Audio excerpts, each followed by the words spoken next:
Mental గాడు. ఆయనకే తెలియదు ఏమైతుందో.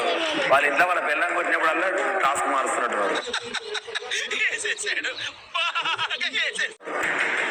నా వాయిస్ వేసి వాళ్ళ ముఖాలు వేసి ఇట్లాంటి లఫంగి ఇట్లా చేయకండి. మళ్ళీ డైరెక్ట్ నా వాయిస్ నా ముఖమే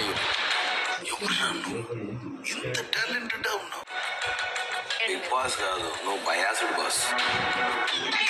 ఏంటి బ్రో అంత మాట బయటకి ఇంటర్వ్యూకి వెళ్ళిన అదే మాట చెప్తాను. ఓకే ఓకే లిమిట్లెస్ బయాసుడు బిగ్ బాస్.